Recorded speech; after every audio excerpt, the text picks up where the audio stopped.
In Pakistan we speak more than 1000 languages, लेकिन जो English language की रेस्पेक्ट है ना हमारे मुल्क में, वो किसी और लैंग्वेज को कभी नहीं दी। इंग्लिश में बात करोगे तो तुम्हें वेल सेटिस्फेक्शन मिलता है, एक रेस्पेक्ट मिलती है।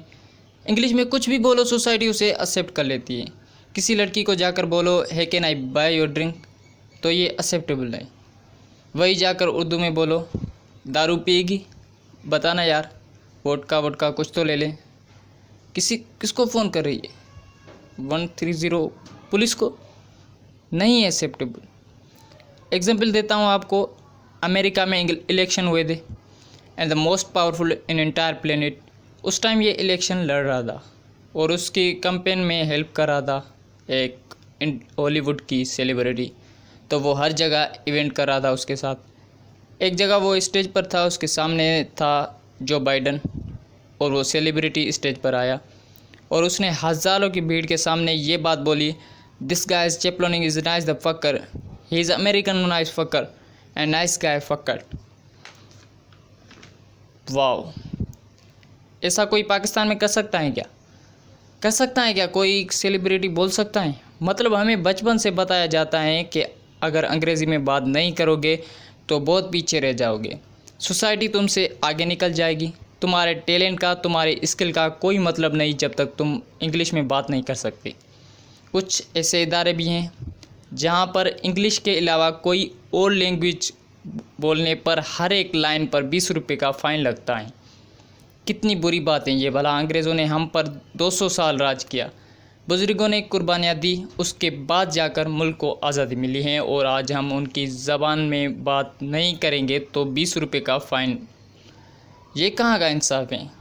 तो ये बात जाकर मैंने प्रिंसिपल को बोल दी, उसने 80 रुपये का फ़ाइन लगा दिया। मतलब बगावत का एड्रेस भी नहीं किया, मैं रोज़ बगावत कर रहा हूँ, मेरा फ़ाइन बढ़ता जा रहा है। फ़ीस के वक्त प्रिंसिपल बोलता था तुम फ़ीस रहने दो, तुम खाली फ़ाइन भरो। मेरी फ़ीस थी 2000 रुपये, मेरा फ़ाइन था 19,000 रुपये। मैं अपने मुल्क में 19,000 रुपये की उर्दू बोल रहा हूँ। मैंने कहा 19,000 तो नहीं है मेरे पास, जो करना है कर लो। उन्होंने कहा हाँ और भी तरीके हैं हमारे पास। मैंने कहा घंटा थे उनके पास। उन्होंने मेरी साइकिल रख ली, यार मेरी साइकिल गिरवी रख ली। उसके बाद मैं अपनी औकात पे आया, मैंने बोला मेरी साइकिल छोड़ दो। फिर प्रिंसिपल ने बोला यू हैव टू पे fine first in the morning and cycle will be given back you. मुझे कुछ समझ में नहीं आया क्या बोल रही है। बगल में बंदा खड़ा था, मैंने पूछा क्या बोल रही है ये? अगले दिन बाप को बुला कर लाओ, साइकिल छोड़ देगी। थैंक यू नहीं, 20 रुपये दे, तेरे चक्कर में उर्दू बोली है मैंने। अभी अगले दिन बाप को बुला कर लाया मैं, मेरा बाप ऑफिस में गया, 5 मिनट में साइकिल ले आया। उसके बाद पता लगा मेरे बाप का स्कूटर रख लिया उन्होंने। मेरा बाप रोते रोते बाहर आया। उसके बाद काफ़ी रिश्ते ख़राब हुए हमारे। उस दिन माँ ने कहा नहीं, मैं इसको अंग्रेज़ी सिखा कर रहूँगी। फिर माँ इंग्लिश मूवीज़ देखने लगी और मूवीज़ देखती रही, और उसके बाद डिक्शनरी तो उसने ली ही नहीं, अपना मतलब अज्यूम कर लिया। एक दिन प्रिंसिपल को जाकर बोली मैडम ये लड़का सारा दिन खेलता रहता है, ही इज़ प्ले बॉय, आप कुछ कहिए ना। हाँ, प्रिंसिपल बोली अरे अब क्या बोलूँ मैं, मतलब कुछ भी अज्यूम कर लेती थी। एक दिन मेरे दोस्त आया घर पर और मेरे दोस्त को बोली हाँ कबीर के पास गया है, दोनों साथ में नाइट स्टैंड करेंगे।